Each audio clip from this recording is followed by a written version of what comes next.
Bonjour à toutes, bonjour à tous, et bienvenue dans un nouvel épisode de Homo Ethicus. Je m'appelle Julien Burgos, et avec ce podcast, j'ai envie de partager avec vous des sources d'inspiration et de réflexion pour mieux comprendre le monde dans lequel nous vivons, mieux comprendre les comportements de l'être humain, et surtout réfléchir à notre éthique de vie, pour que nous puissions passer de l'ère de l'Homo economicus à celle de l'Homo Ethicus. Et oui, rien que ça.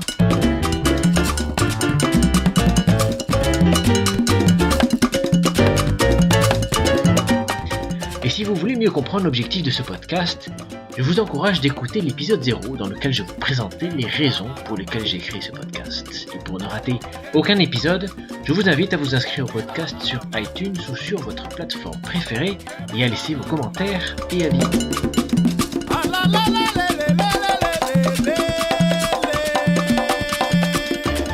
Dans cet épisode, je vais vous parler d'un livre absolument indispensable dont les informations devraient être disponibles pour tous et qui devrait être obligatoire dans les cours d'éducation civique. Il s'agit du livre de Julia Cagé, Le Prix de la démocratie, publié en 2018 aux éditions Fayard. La conclusion est simple, l'idée qu'une voix égale un vote, cette belle idée derrière la logique des élections, derrière le suffrage universel, eh bien cette idée est fausse. La réalité est plutôt 1 euro égale un vote. Autrement dit, plus vous avez d'argent, plus vous avez de pouvoir pour influencer non seulement l'élection, mais aussi les programmes des candidats. Alors peut-être que cela ne vous étonne pas, rien de nouveau, sous le soleil diront les plus désabusés, celles et ceux qui ne croient qu'en un seul slogan, élection égale piège à con. Et après la lecture de cet ouvrage, il est difficile de ne pas leur donner raison. Dans cet épisode, nous allons tout d'abord voir à quel point les règles de financement de la vie politique influencent les élections, puis nous scruterons en détail le système de financement en France et les problèmes qu'il comporte, avant de nous pencher brièvement sur le modèle allemand, qui est très important pour nous étant donné l'importance de ce pays dans les décisions européennes. Ainsi, la santé démocratique allemande nous concerne également. Enfin, nous verrons quelles sont les solutions proposées par Julia Cagé. L'auteur compare le système français avec celui d'autres pays, ainsi qu'avec différentes époques où les règles étaient différentes, ce qui permet de comprendre quels sont les travers de chaque système.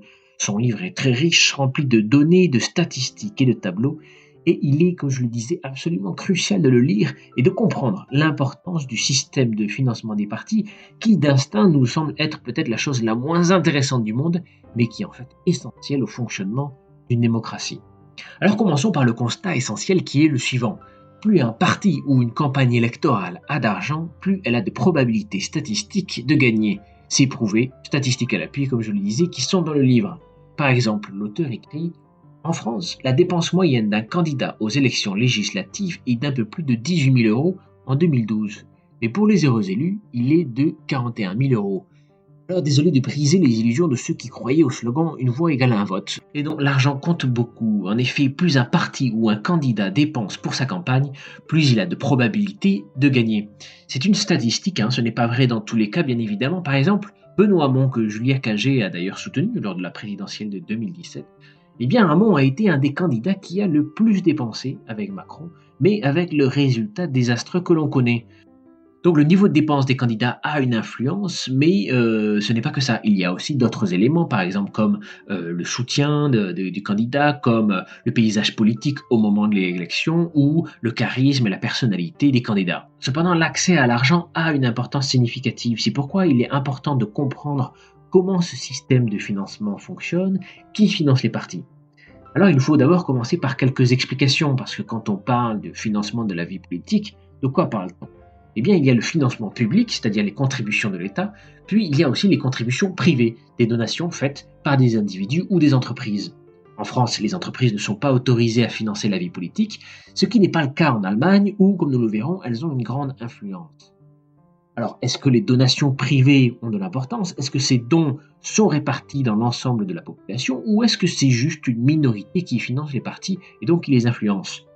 En France, les données sont claires et sont consistantes au cours des années et par exemple en 2016, seulement 291 000 foyers fiscaux ont fait des donations politiques, soit à peine 0,79% des foyers fiscaux, moins de 1%, donc c'est ridicule. Alors que ces dons représentent en moyenne 1,5 fois plus que le financement public. Donc, une minorité très faible a plus d'importance que le financement public.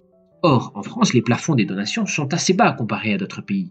Et pourtant, ces donations représentent quand même un montant très important pour les partis. Et donc, il est essentiel pour les partis de choyer leurs donateurs.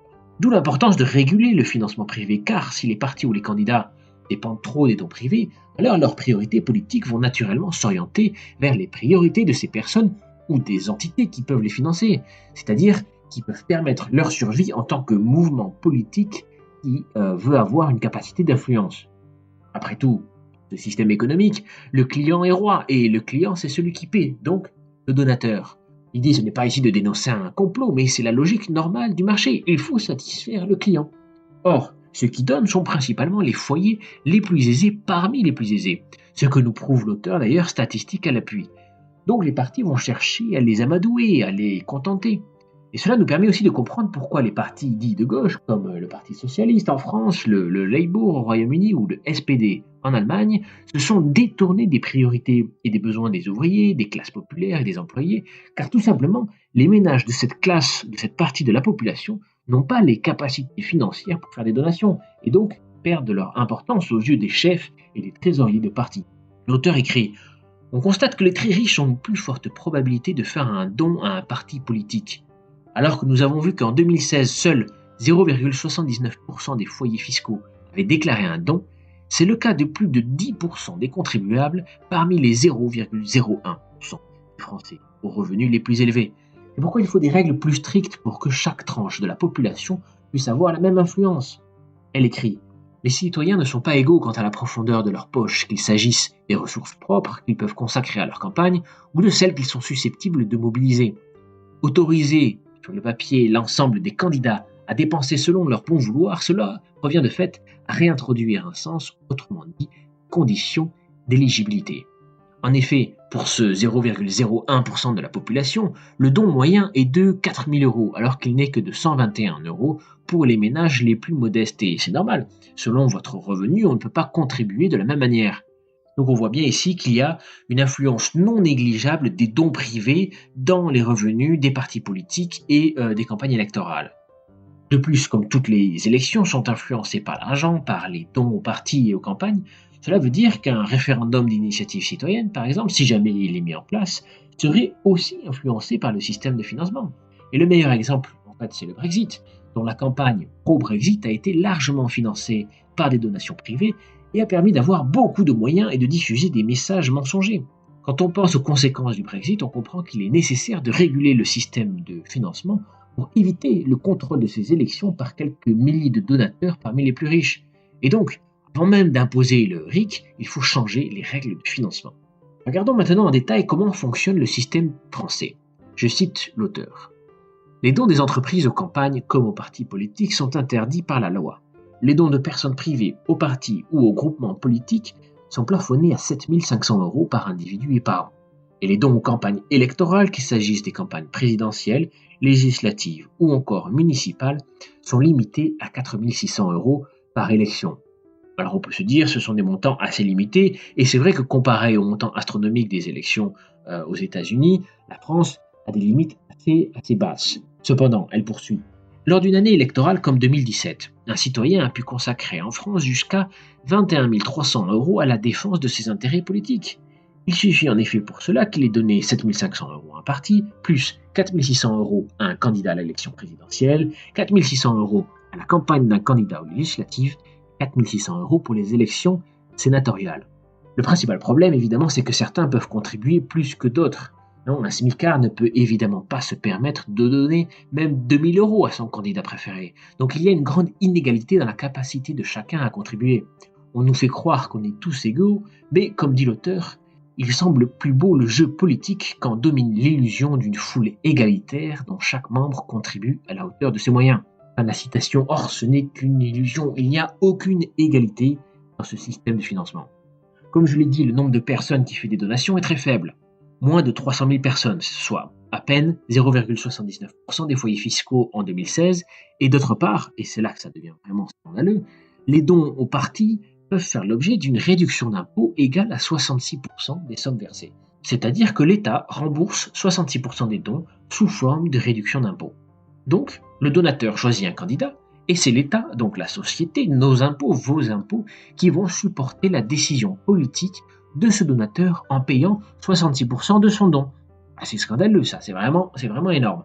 Pourquoi l'ensemble des citoyens devraient appuyer les décisions politiques de quelques donateurs de moins de 1% des foyers fiscaux? Et comme ce sont les plus riches qui peuvent donner le plus, donc leurs préférences politiques seront appuyées plus fortement par l'État. Imaginons quelqu'un qui fait un don de 7 500 euros, qui est le maximum autorisé.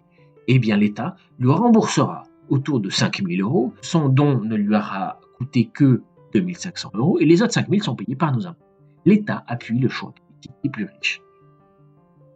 Parce que pour les plus pauvres, qu'est-ce qui se passe? Eh bien, si vous n'êtes pas imposable, vous ne pouvez pas bénéficier de réduction d'impôts, donc vous ne serez pas remboursé de votre don. De toute façon, vous n'êtes même pas capable de contribuer à quelques milliers d'euros aux campagnes électorales.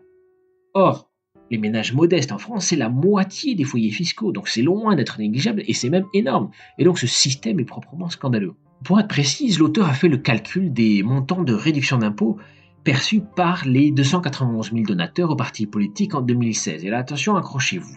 Parmi eux, 48 000 ménages ne touchent rien, car ils ne sont pas imposables, dommage pour eux. Mais le plus important, c'est que le 0,01% des donateurs, c'est-à-dire les plus riches, touchent en moyenne 3 900 euros de l'État. Donc encore une fois, c'est nos impôts, vos impôts qui sont utilisés pour appuyer les préférences politiques des plus riches parmi les plus riches au détriment des préférences de l'ensemble de la population. Et je vous laisse deviner où vont les préférences politiques de ces ménages les plus aisés. Si on avait un doute d'ailleurs, l'auteur nous montre que les donations privées favorisent bien évidemment les partis politiques qui sont plutôt à droite du spectre politique. D'ailleurs, en ce sens, l'exemple de La République En Marche est très intéressant, non? Il ne pouvait pas bénéficier de financement avant les élections présidentielles de 2017 puisque le parti n'existait pas. Il dépendait donc à 100% de dons privés et par la suite de remboursement des dépenses de campagne. Donc si le mouvement La République En Marche a eu plus de 30 000 donateurs, en fait c'est seulement 2% des donateurs, c'est-à-dire 600 personnes, qui ont apporté entre 3 et 4,5 millions d'euros, c'est-à-dire entre 40 et 60% du montant total touché par le mouvement. Alors, malheureusement, les données fournies ne sont pas plus précises, donc on oscille entre 40 et 60%, mais enfin on comprend la logique, c'est-à-dire qu'uniquement 600 personnes ont financé la moitié de la campagne de Macron. Or, à cela, il faut enlever les réductions fiscales, donc en fait, nos impôts ont payé 66% de ces dons. Et d'autre part, on ne peut plus s'étonner qu'une des premières mesures que Macron a prises a été de satisfaire ces généreux donateurs et donc de supprimer l'ISF. C'est pourquoi il faut non seulement limiter le montant maximum des dons, mais aussi supprimer les réductions d'impôts sur les dons aux partis politiques, car il n'y a aucun argument pour défendre le fait que l'État appuie plus fortement les contributions des plus riches. Alors maintenant que nous avons vu comment fonctionne le système français, qui est loin d'être idéal, regardons le système allemand. L'exemple de l'Allemagne est très important, non? C'est la 4e économie mondiale, la première économie européenne, et si vous n'avez pas encore compris, eh bien c'est l'Allemagne qui donne le ton dans l'Union européenne. Quand je dis l'Allemagne, bien sûr, je n'inclus pas tout le peuple allemand, je parle bien sûr de la politique néolibérale allemande qui domine le paysage politique depuis le début des années 2000 et qui a permis à ce pays de devenir un exportateur aux dépens de ses voisins, principalement l'Italie et la France. Donc le système démocratique allemand est très important à comprendre puisqu'il influence toute l'Europe et donc nous avons intérêt à ce que ce système soit le plus transparent, le plus démocratique et prenne en compte les intérêts des différents groupes sociaux. La première chose à constater, c'est que le système de financement public en Allemagne est assez similaire à la France. D'une part, les partis reçoivent une subvention annuelle liée aux résultats des élections précédentes, comme en France. D'autre part, l'Allemagne a aussi une limite pour les dons privés qui est de 3 300 euros, alors qu'en France, comme je l'ai dit, la limite est de 7 500 euros. Donc on voit qu'il y a vraiment possibilité de diminuer cette limite. On a vu qu'en France, ce système pose problème puisque seuls les plus riches peuvent se permettre ce genre de dons. Donc le système allemand est un peu plus égalitaire en ce sens. D'autre part, pour chaque don privé venant d'un individu, l'État contribue à hauteur de 45%. C'est-à-dire que si vous donnez 1 euro, l'État ajoute 0,45 euros. Le système en France est différent, puisqu'au lieu de contribuer, il octroie une réduction d'impôt de 66%. Donc la France appuie plus fortement les dons privés. En fait, la logique est la même, c'est-à-dire que l'État, par cette contribution sous forme de pourcentage, appuie plus fortement les dons les plus élevés. Or, en Allemagne comme en France, et comme dans la majeure partie des pays, eh bien, ce sont les partis de droite conservateurs et avec des politiques économiques néolibérales qui reçoivent le plus de dons élevés. Donc l'État, encore une fois, favorise le financement des partis de droite. En Allemagne, bien évidemment, il s'agit du CDU, le parti de Merkel. D'autre part, au final, la contribution de l'État par habitant est plus élevée en Allemagne qu'en France, puisqu'il dépense 2,39 euros par Allemand adulte, près de 2 fois plus qu'en France.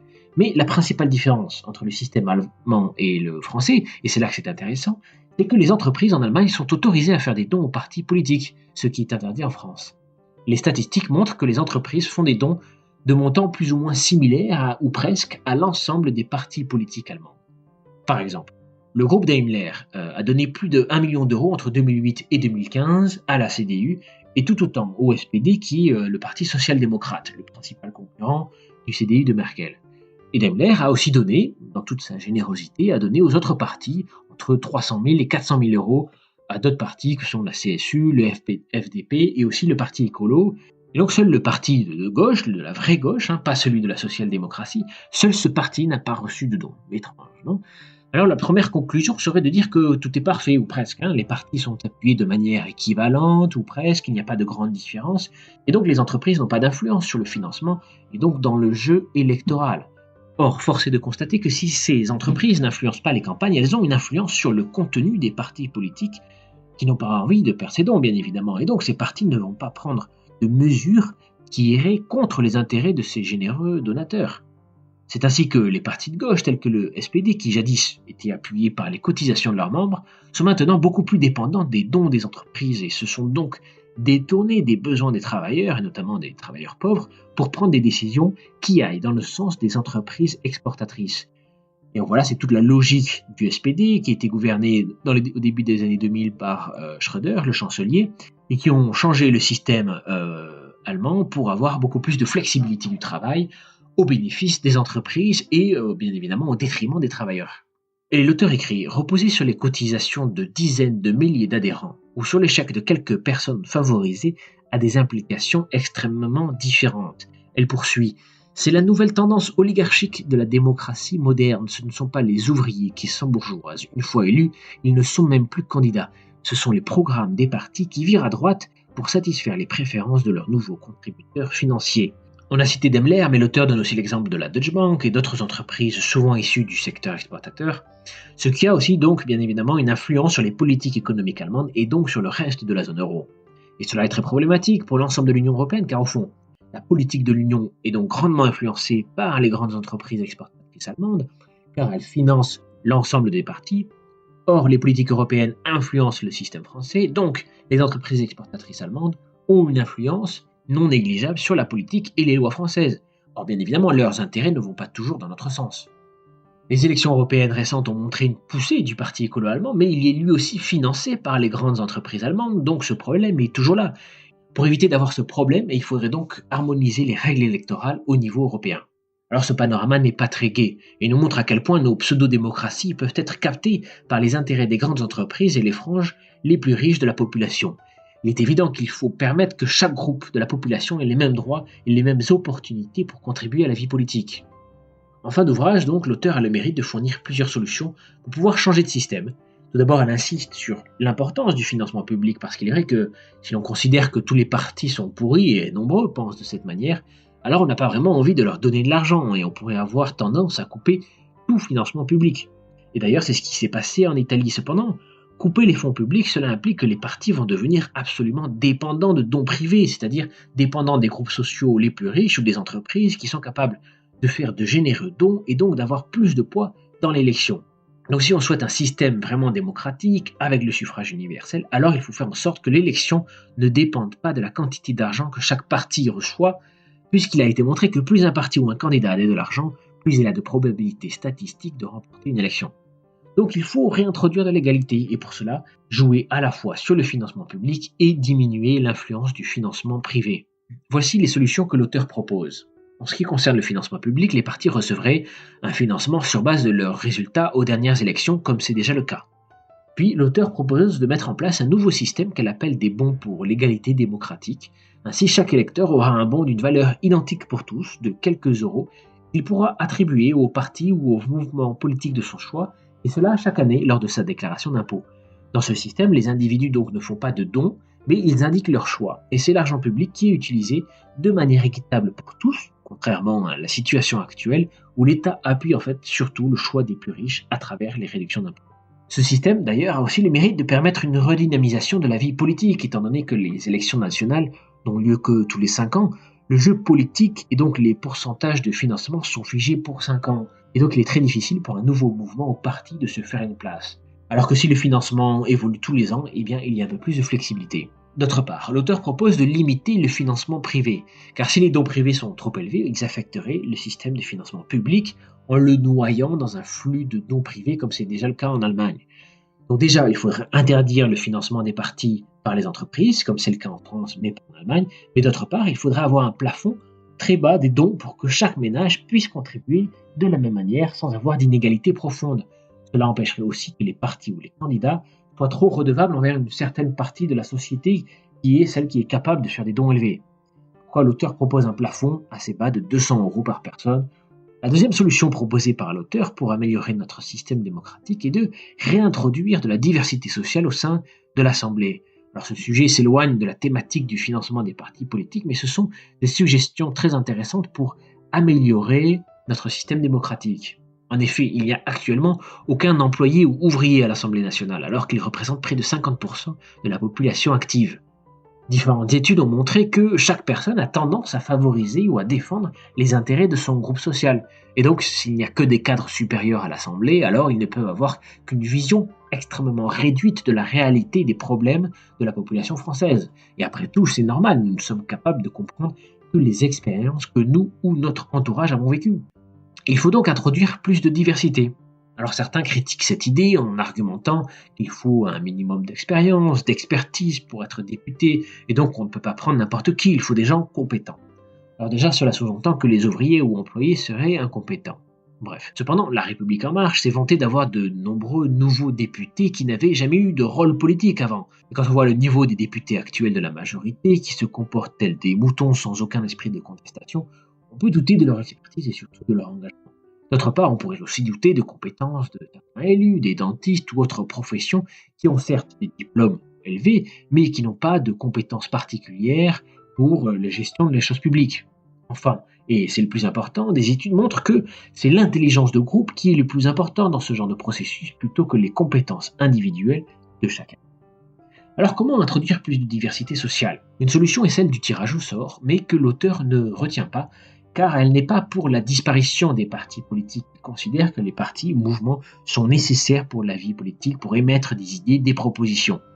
Si l'Assemblée était entièrement tirée au sort, alors les partis seraient inutiles et alors se poserait la question de comment avoir des réflexions, des propositions politiques. Donc pour réintroduire de la diversité sociale, l'auteur suggère plutôt d'avoir une assemblée mixte dont 2 tiers des députés seraient élus selon le principe électoral déjà existant, et un tiers serait élu sur des listes qui devraient représenter la diversité professionnelle, c'est-à-dire qu'il devrait y avoir au moins 50% d'employés et d'ouvriers. Elle explique aussi que la même logique pourrait s'appliquer à la parité homme-femme, comme c'est le cas pour les élections régionales actuelles. Par contre, l'auteur ne mentionne pas le fait qu'il y ait très peu de présence de descendants de l'immigration africaine, que ce soit du Maghreb ou de l'Afrique subsaharienne, et si on suit sa logique, eh bien, il faudrait aussi introduire plutôt cette diversité avec la même logique. Elle décrit donc ses idées plus en détail dans le livre. Je vous encourage vraiment de le lire, de le partager, parce qu'il y a beaucoup plus de détails sur comment fonctionne la politique, les financements dans les autres pays, et elle donne aussi d'autres exemples qui ont été faits, par exemple à Seattle, avec la logique de bond qui a déjà été testée là-bas et qui a fonctionné. Et donc voilà, il faut le lire ce livre. C'est absolument essentiel de comprendre le fonctionnement du financement des partis. En fait, dans n'importe quelle organisation, et y compris les partis politiques, c'est le système de financement, et donc ce sont ceux qui payent le plus et le mieux qui peuvent influencer les décisions. Et pour les partis politiques, cela a une importance fondamentale puisque c'est de la démocratie même dont on parle. Voilà, j'espère que vous avez apprécié cet épisode sur le livre de Julia Cagé, Le prix de la démocratie. N'hésitez pas à laisser vos commentaires, vous pouvez le faire comme toujours sur ma chaîne YouTube, Homo Ethicus, où vous pourrez retrouver cet épisode. Et si vous voulez acheter le livre, je vous encourage à soutenir vos libraires locaux plutôt que de commander sur Amazon. Et si vous voulez me soutenir, et ce serait génial si vous le faites, je vous encourage à vous inscrire au podcast et à laisser un avis sur Apple Podcast ou sur la plateforme que vous utilisez, de préférence en mettant le plus d'étoiles possible.